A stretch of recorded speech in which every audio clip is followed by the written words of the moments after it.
capítulo 1, do verso 9 ao verso 13, e depois do verso 24 ao verso 31. Gênesis 1, de 9 a 13, depois 24 a 31. Nos diz assim a palavra do Senhor.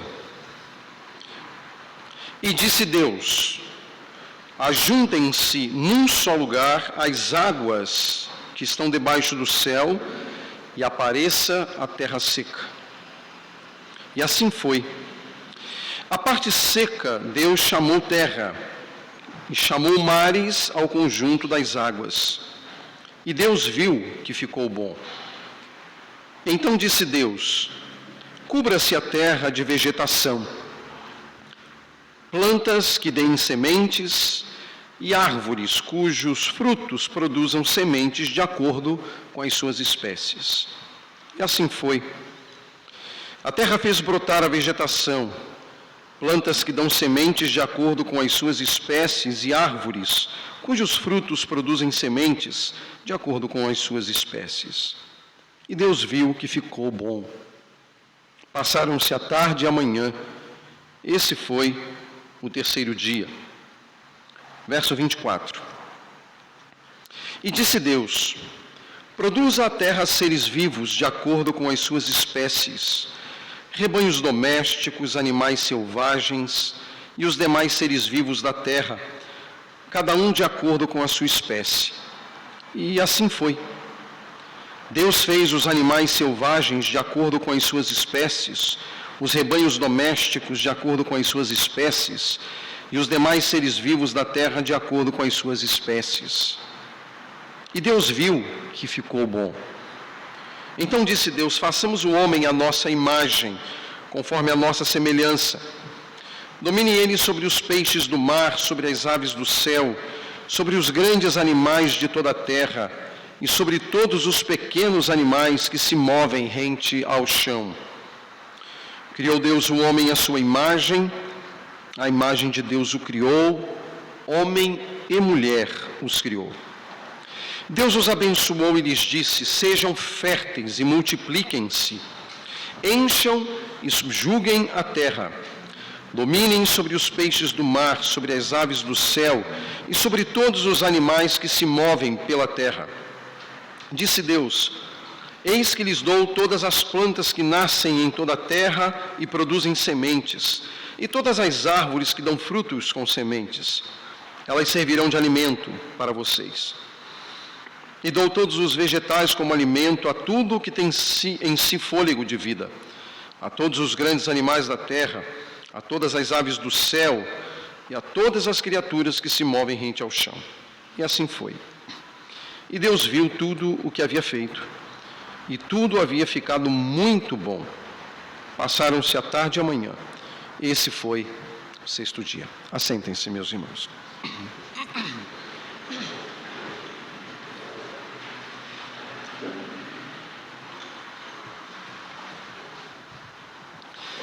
Nos séculos 4 e 5 a.C., surgiram dois sistemas de pensamento que até hoje têm moldado o pensamento humano quanto ao governo de todas as coisas.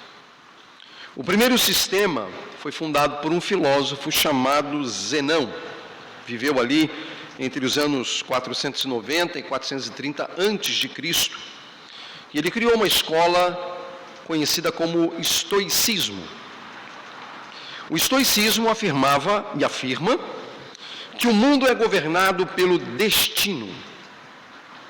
Acreditavam que os processos naturais regem o destino dos homens e cabe aos homens apenas aceitar o que lhes foi reservado.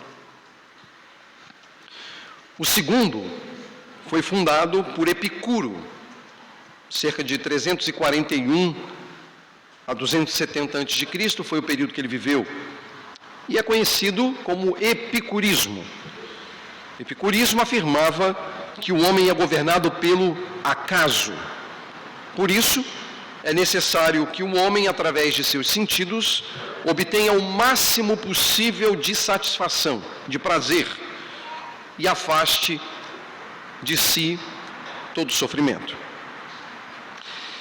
O fato é que, embora muitas pessoas não utilizem esses dois conceitos, seja o estoicismo ou o epicurismo,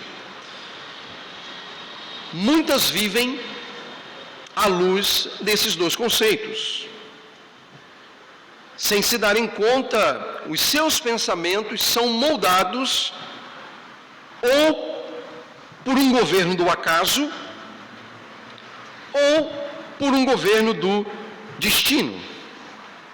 E aí, não importando tanto qual o sistema adotado, esses princípios acabam determinando a vida, os desdobramentos da própria vida.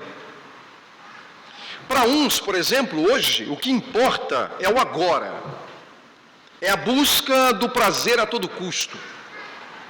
Para outros, a vida é fruto do fatalismo, e aí encontram-se as desculpas necessárias para a inércia, para a inoperância e para um modelo de vida semelhante a alguma coisa fica ao Deus dará. São pessoas que não são capazes de se mexerem.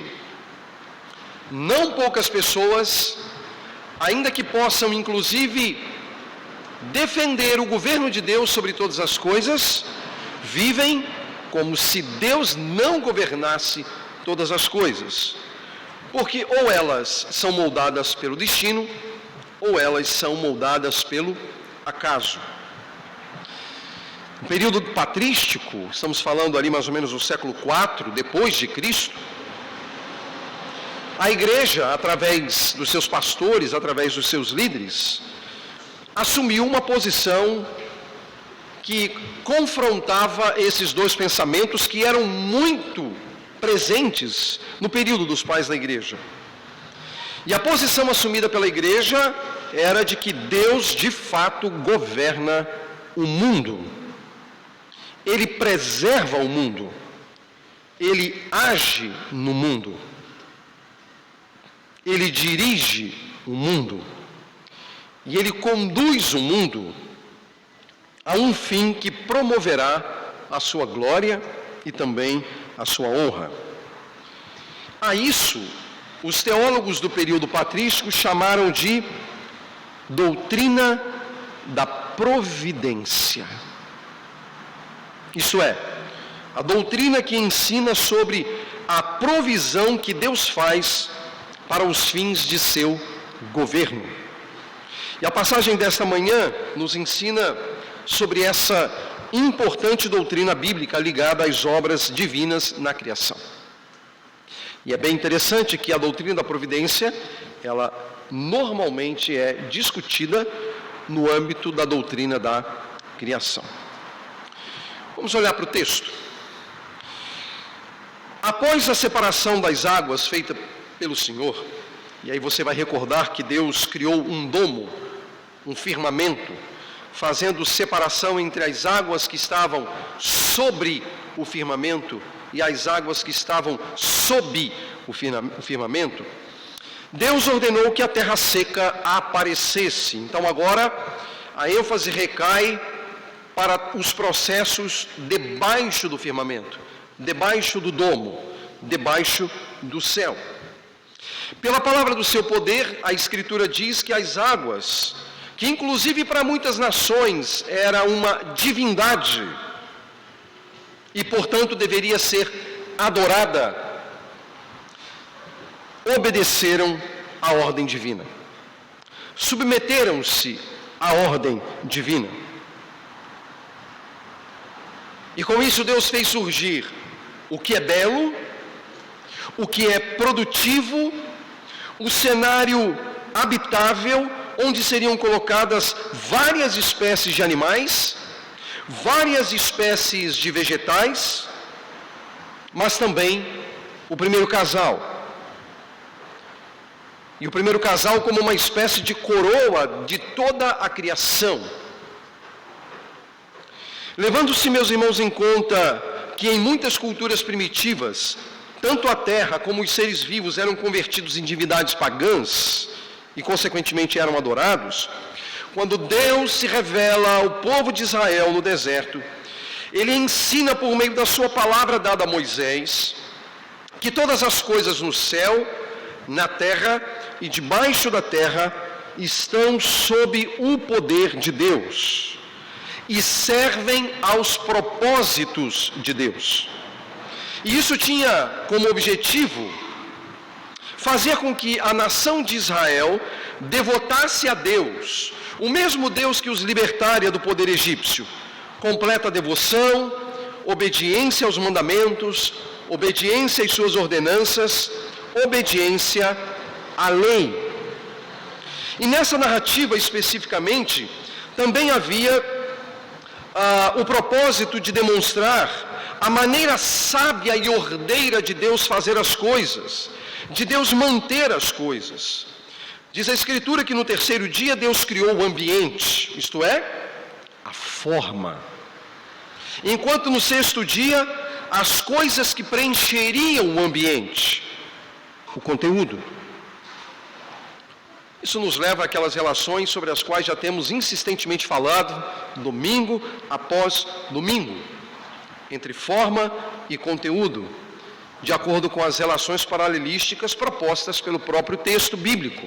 O primeiro dia e o quarto, segundo dia e o quinto, terceiro dia e o sexto.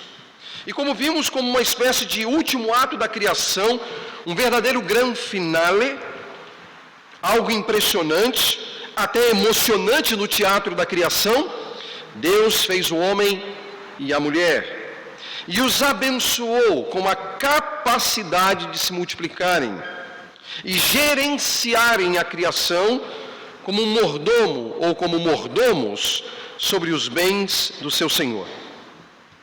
Nas palavras de Moisés, as coisas não estavam apenas boas aos olhos de Deus, agora elas estavam muito boas.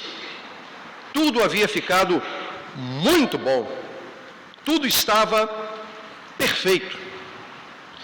E quando nós olhamos, meus irmãos, essas relações, nós concluímos que além de agente da criação, Deus também age por meio da sua providência e provisão. Pelo seu poder as coisas foram criadas, ganharam vida e tinham em si, e têm em si, a capacidade de se multiplicarem numa espécie de automatismo biológico concedido pelo próprio Deus. E nesse ponto, nós precisamos constatar a verdade de que, em seu poder e sabedoria infinitos, Deus não apenas criou, mas também mantém, dirige, dispõe, governa todas as coisas por meio da sua providência. Portanto, não é destino e também não é acaso. A doutrina bíblica da providência, meus irmãos, pressupõe um Deus que cuida de cada detalhe da criação, de um Deus que cuida de cada detalhe da vida. Em seu cuidado, Ele preserva e governa todas as coisas e todos os seres criados. Tudo é mantido pelo seu poder, pela sua vontade, estando sujeito ao seu controle. Precisamos entender que até mesmo as modificações que ocorrem de modo natural se dão em harmonia com o propósito divino, cujo objetivo é a glória do Criador, daquele que é mantenedor de todas as coisas, daquele que é o sustentador de todas as coisas, mas também dos seres criados, sem que haja surpresas ou sem que se possa alterar a vontade de Deus. E de acordo com essa passagem, há 3 aspectos que devemos considerar à luz do entendimento dessa doutrina, da doutrina da providência, baseada nos atos divinos da criação. A provisão de Deus propriamente dita, a gratidão a Deus e a confiança em Deus. Se nós considerarmos que a mensagem de Gênesis foi revelada por Deus a Moisés ainda no deserto, e isso com vistas à formação do povo, para que esse povo lhe fosse fiel, a doutrina da providência é fonte de consolo e também de encorajamento àqueles que, mediante a graça, foram levados à comunhão pactual com o próprio Deus. Então olhemos esses 3 pontos. Primeiro, a provisão divina. A provisão divina, meus irmãos, na criação, deve ser vista tanto na perspectiva da habitação no mundo, quanto da alimentação dos homens. Essa provisão deixava evidente à nação em formação o cuidado de Deus para com ele. E pense nesses 2 aspectos ligados à jornada de Israel no deserto. Pense nisso, habitação e alimentação. Lembrem do povo nessa perspectiva, da habitação e da alimentação. Deus ensinava Moisés. Era o criador e mantenedor de todas as coisas. Moisés lhes ensinava que aquele Deus a quem eles estavam agora servindo era o Deus da providência, era o Deus da provisão. E eles estão experimentando isso. Deus estava dando a eles uma habitação. Deus estava dando a eles o alimento diário. Mostrando, meus irmãos, o cuidado de Deus para com o seu povo. E é impressionante, por uma razão. Eu vou antecipar algo aqui, mas eu acredito que é muito importante antecipar este algo. Nós sabemos que o pecado cometido por Adão e Eva interferiu, inclusive, na dinâmica do trabalho. A Escritura chega a dizer que o homem comeria através do suor do seu rosto. Havia uma penalidade sobre o trabalho. Qual é o único momento que isso não acontece na história? Após a queda. Nos 40 anos, no deserto. Deus alimentou o povo por graça. E, de certo modo, os efeitos do pecado sobre o trabalho foram retirados. E sem trabalhar, o povo foi alimentado. Isso é graça. Deus lhes dava o alimento no deserto. Deus estava com isso ensinando e demonstrando a sua hospitalidade, o seu apreço pelas suas criaturas, o seu apreço pelo seu povo. E, meus irmãos, nós sabemos que são inúmeras as passagens bíblicas que apontam para esse cuidado. Os salmistas falaram disso. Os profetas também. Jesus falou disso. Os apóstolos também falaram disso. De um Deus que provê. De um Deus que supre necessidades. Portanto, lembrem-se que no deserto, após a saída do Egito, o povo viveu 40 anos sob os cuidados de Deus. Eles estavam a caminho de uma habitação, eles estavam a caminho de uma terra, da chamada Terra Prometida. Deus estava, e isso pode soar um tanto quanto estranho para nós, mas Deus estava prestes a retirar a terra de algumas nações e dar ao seu povo. Muitas pessoas questionam isso, como é que Deus pode fazer isso com uma nação? É porque a terra não é da nação, a terra é de Deus. O proprietário dá a terra para quem ele quer. Se nós imaginamos que a terra pertence ao homem ou pertence à nação, a gente não entendeu ainda o que a Bíblia ensina sobre esse princípio da terra, da teologia da terra. A terra não é do homem. A terra não pertence à nação. A terra é de Deus. E Ele a dá a quem quer. Esse é um princípio bíblico. Por isso Deus tirou do Egito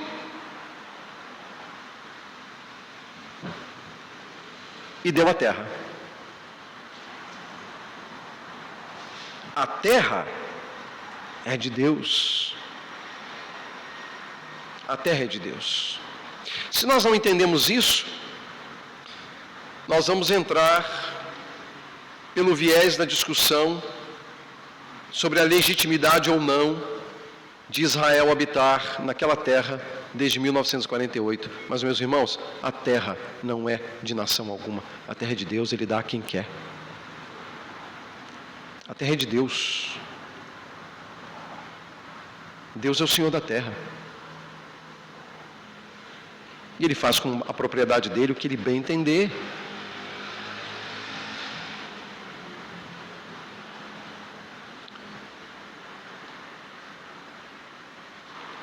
Deus deu a terra para que nações cuidassem até que o mordomo escolhido pelo proprietário cuidasse dela. E foi o que aconteceu. E de certo modo isso tem uma aplicabilidade para nós também, porque nós estamos a caminho também de uma terra. E essa terra é de Deus. E Ele dará essa terra a quem Ele quiser, por obra da graça que há em Jesus Cristo, nosso Salvador. Mas Deus não se preocupou apenas em dar a terra. Deus proveu o alimento diário ao povo, não lhe faltando nada que lhe fosse necessário à sobrevivência durante a sua peregrinação. Deus provê. Deus provê. Deus é o Senhor da providência. E assim, Ele o faz. O segundo ponto a destacar é a gratidão a Deus. O cuidado especial de Deus em sua contínua generosidade aos homens deveria nos levar a uma profunda gratidão por sua bondade. Deus nos mostra o quão zeloso Ele é em cada aspecto da criação, em toda a sua perfeição. Ao contemplar a sua bondade em favor das criaturas, pela prática do bem que é dirigida às criaturas, nós somos convencidos a encontrar nele prazer, deleite e refrigério, reconhecendo que Deus se interessa por nós. Deus se interessa pelo seu povo. A gratidão, portanto, é uma virtude encorajada por toda a Bíblia. Deus se deleita em corações agradecidos, cujos olhares se voltam ao reconhecimento de sua bondade, beleza, poder, justiça e santidade. Um coração grato é uma dispensa ampla para o armazenamento das bênçãos que provém de Deus. Um coração grato é capaz de voltar-se para Deus com alegria, em reconhecimento àquilo que lhe tem sido dado para sustento e conforto.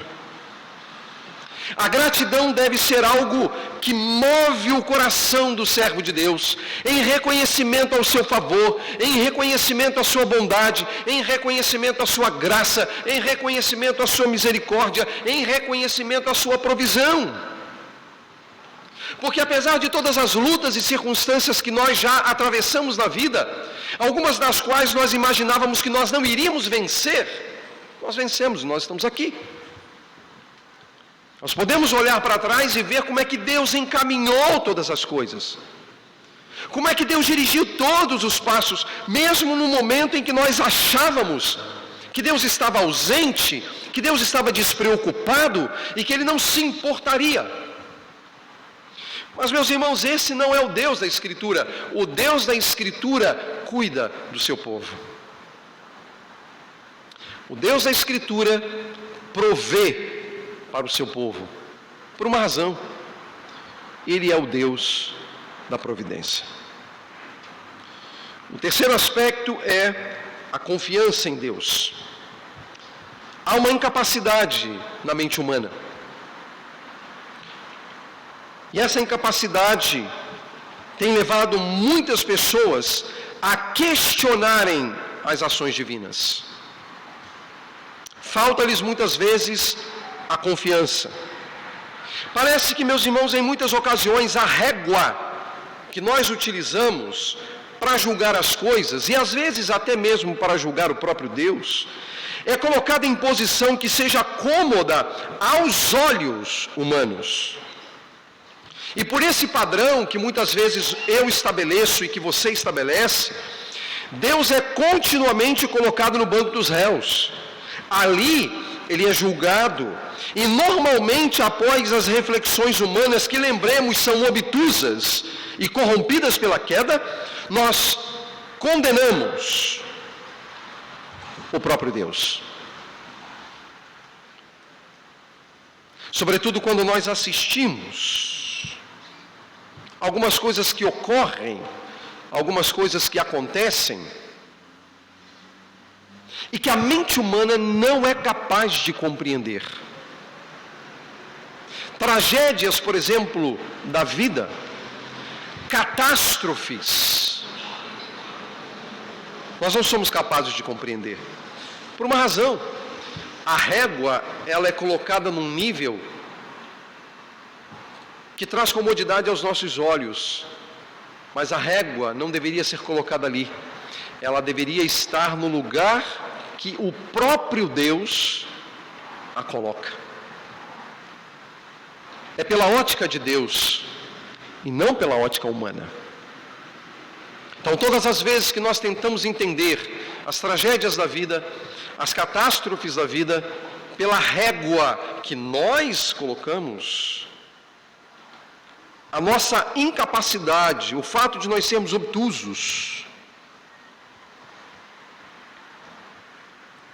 o fato de nossa mente ter sido afetada pelo pecado, não nos permite enxergar as coisas da maneira como Deus enxerga.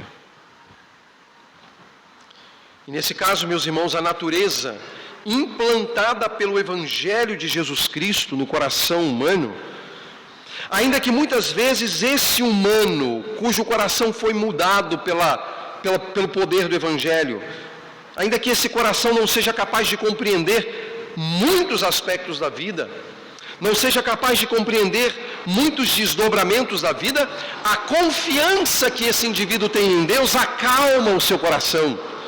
Há uma calmaria no seu coração, porque se Deus sabe separar as águas, e isso ele faz muito bem, outra coisa que ele sabe fazer é acalmar as águas quando elas estão agitadas.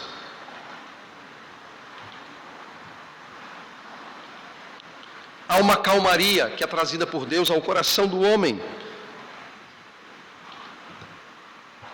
E essa obra extraordinária leva-nos a confiar na sabedoria e no poder de um Deus que controla a história e conduz ao desfecho que Ele mesmo preparou e nós não podemos impedir. Conforme afirmou o próprio profeta Isaías, lá no capítulo 43, falando em nome de Deus, ele diz: agindo eu, quem o pode desfazer? Ou numa versão um pouco mais clássica, agindo eu, quem o impedirá? Deus sabe para onde Ele está levando as coisas, minha gente. Ele sabe. Nossa tarefa é confiar. Confiar em Deus. Confiar em Deus e dizer: eu sei para onde Deus está levando todas essas coisas. Eu não tenho detalhes, mas eu sei onde isso vai acabar. Eu sei onde isso vai terminar. E eu sei que no final, Deus será glorificado e o seu povo redimido para sempre. É necessário confiar. Diante do que nós consideramos aqui, há duas aplicações que eu quero fazer. E você vai observar que eu não estou tratando da criação do homem. Porque, se permitir o Senhor, eu farei isso no próximo domingo. No próximo domingo eu voltarei a essa passagem para falar especificamente sobre a criação do homem. Por enquanto eu quero olhar a cena um pouco mais ampla. Por isso não estou me ocupando em falar, por exemplo, do homem criado à imagem e semelhança de Deus e detalhar aspectos ligados a isso. Isso fica, se Deus permitir, para o próximo domingo. Então, levando isso em consideração, há duas aplicações. A primeira é que, seguindo o modelo deixado pelo Criador, seu cuidado com habitação e alimentação, nós precisamos desenvolver o dom da hospitalidade. O dom da hospitalidade, meus irmãos, é amplamente ensinado nas Escrituras. Aliás, hoje, se você observou, Hebreus 13 diz isso. No Antigo Testamento, meus irmãos, o povo de Israel foi orientado a cuidar dos pobres, a cuidar das viúvas e dar lugar aos estrangeiros que estivessem dispostos a se submeterem à vida nacional, o que incluía servir o Deus de Israel. A prática da hospitalidade é um dom que nós precisamos desenvolver. Nós crescemos e nos desenvolvemos dentro de uma estrutura política em que nós relegamos ao Estado o dever de fazer o bem às pessoas. Só que isso não é bíblico. O Estado eventualmente poderá suprir as necessidades daqueles que não foram atendidos pelos indivíduos. Do ponto de vista bíblico, não é competência do Estado fazer isso. Do ponto de vista bíblico, é minha competência, é sua competência.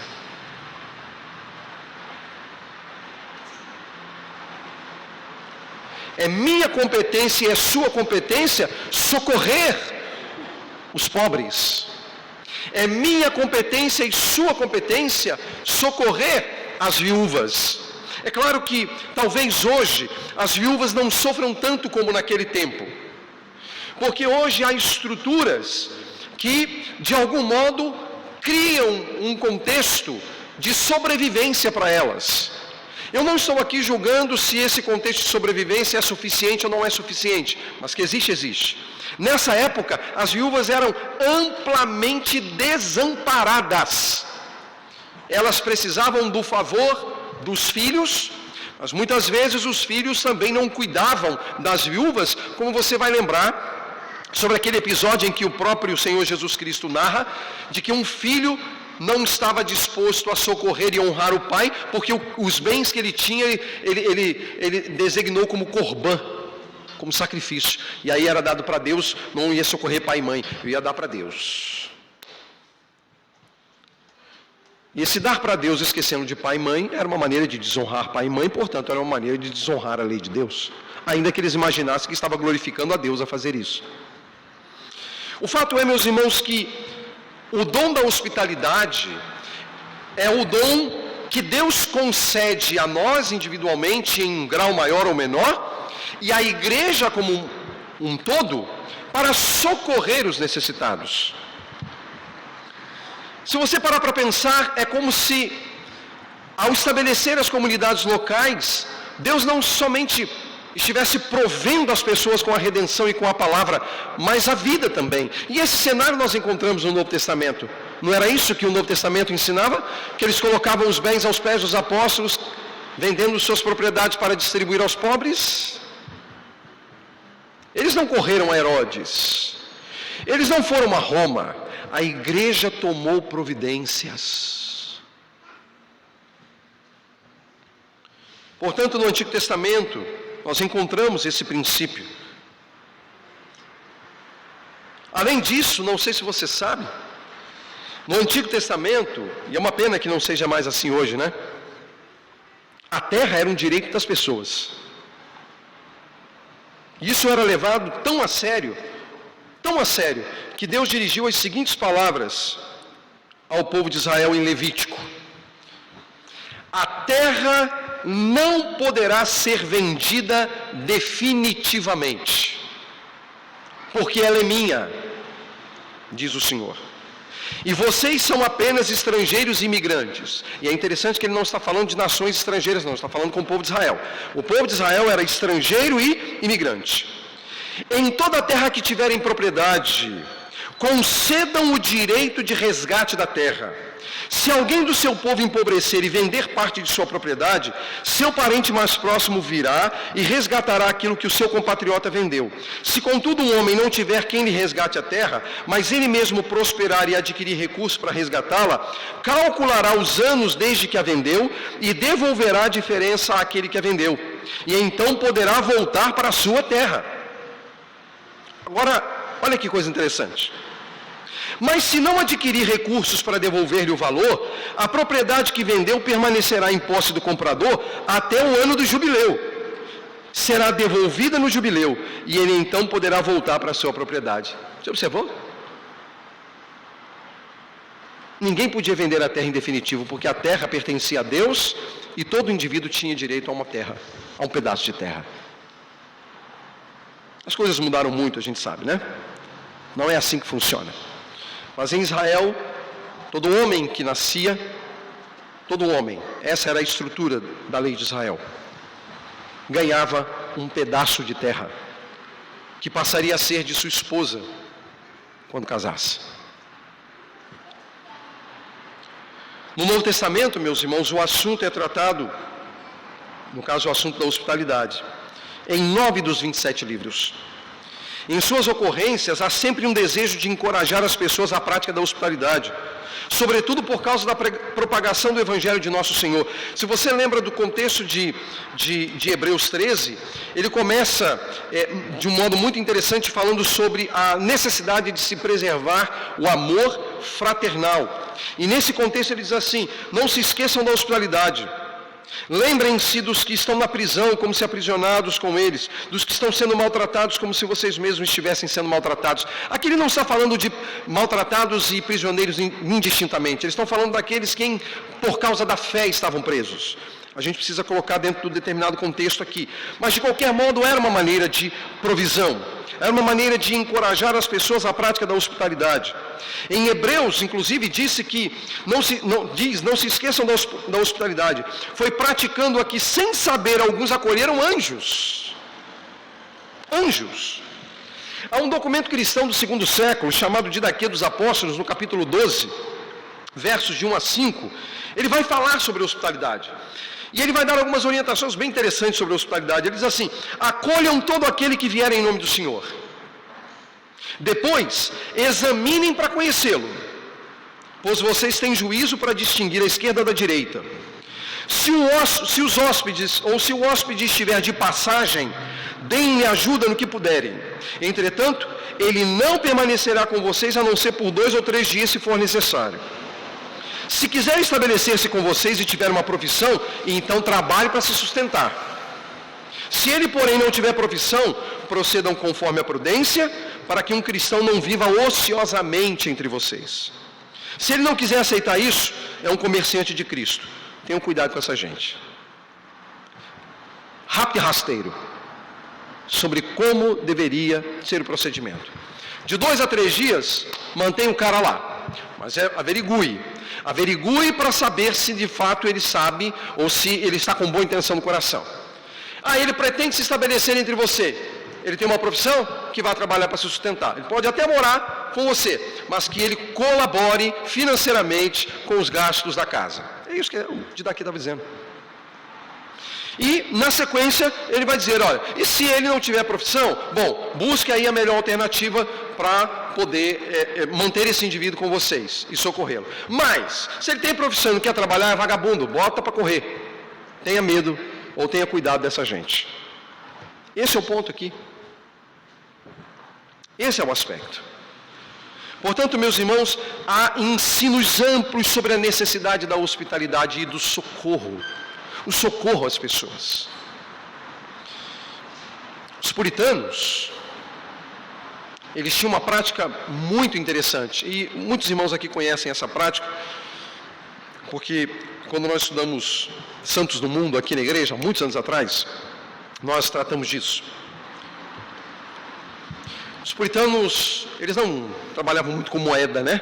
Era o plantio, era a plantação, sobretudo ali no período de colonização dos Estados Unidos, a Nova Inglaterra. Eles plantavam Da colheita eles faziam negócios, né? Trocavam mercadorias entre si para manterem-se durante um ano inteiro.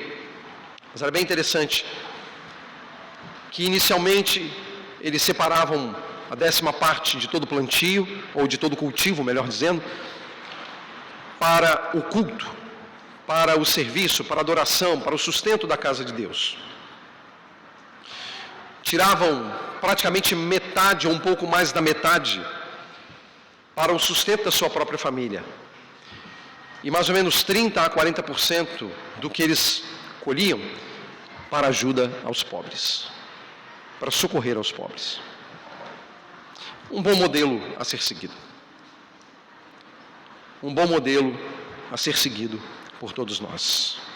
Nós podemos e devemos ser hospitaleiros, podemos e devemos socorrer os pobres. O segundo ponto tem a ver com o alimento, especificamente. E nós sabemos pela Escritura, e Jesus nos ensinou a orar dessa maneira, pedindo o pão de cada dia. E o fato é que o pão nosso de cada dia, Deus sempre nos dá.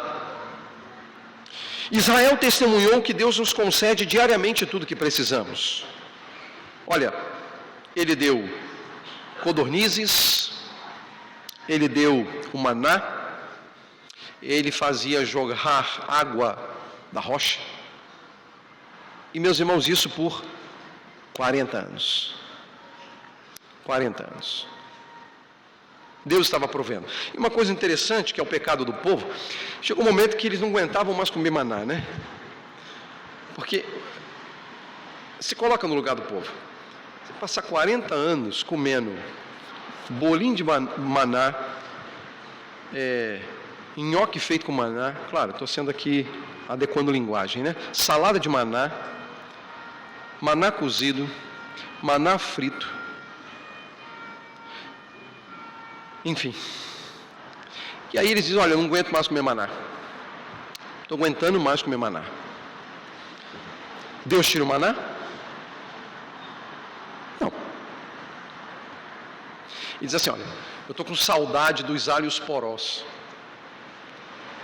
Eu estou com saudade de pepino. Eu fico imaginando, a situação do povo é de fato bem difícil, porque para você sentir saudade de pepino, é porque o negócio está esquisito demais, mas o povo reclamava com Deus, estava com saudade de comer pepino, de comer alho.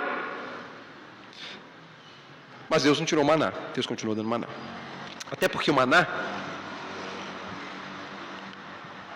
era Cristo no meio do povo. Não é verdade? De acordo com a Escritura, o maná era o pão que descia do céu. E que não saciava apenas a fome física, corpórea, mas também espiritual do povo. O problema é que às vezes a gente pode não querer se contentar com aquilo que Deus está nos dando e a gente quer alguma coisa a mais, quando na verdade o que Deus está dando já é o suficiente. Durante 40 anos no deserto, sem plantar, sem colher, Deus concedeu alimento ao povo. E da mesma forma, meus irmãos, Ele nos supre muito além do que necessitamos. Pois Ele nos concede não apenas o pão diário que sacia as necessidades do corpo, mas também um pão vivo que desceu do céu, que é Jesus Cristo, nosso Senhor, que sacia a vida e nos garante tudo o que precisamos, tanto para essa existência, ou para a existência neste mundo, como também no mundo vindouro. Nada nos falta. Davi, rei de Israel, testemunhou esta verdade na vida do povo. Ele disse, já fui jovem e agora sou velho, mas nunca vi o justo desamparado, nem seus filhos mendigando pão. Em sua providência, Ele nos sacia pelo poder de sua palavra, e não desampara os seus. Como um pai amoroso e provedor, Ele provê para os seus filhos. Mesmo enquanto dormimos, Ele leva adiante o seu desejo ao criar todas as coisas. Meus irmãos, Deus supre as nossas necessidades. Muitas vezes nós sofremos muito mais por aquilo que não temos e que não é necessário, do que necessariamente por aquilo que Deus nos dá. Boa parte do nosso sofrimento é em relação àquilo que não existe, aquilo que não temos. É o que a gente quer ter. É o que a gente quer ter.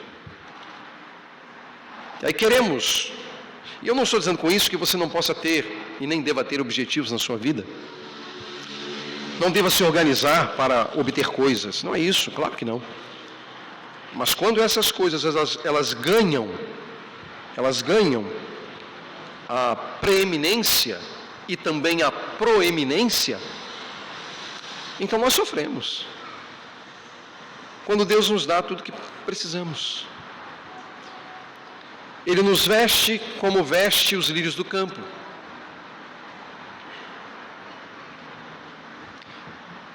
Ele nos alimenta como alimenta as aves do céu.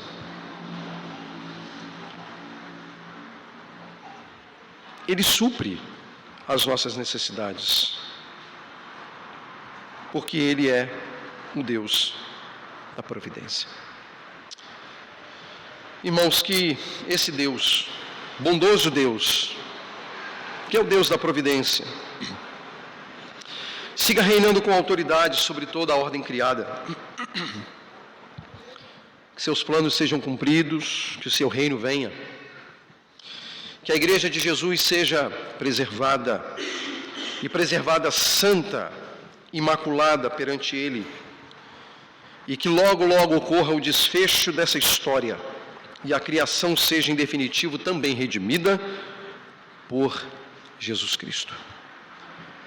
Que seu coração seja tomado de gratidão e confiança em Deus pela sua provisão. E que jamais nos esqueçamos de que o nosso Deus é o Deus da providência e encaminha todas as coisas, seja micro ou macro, para a glória do seu nome. Amém.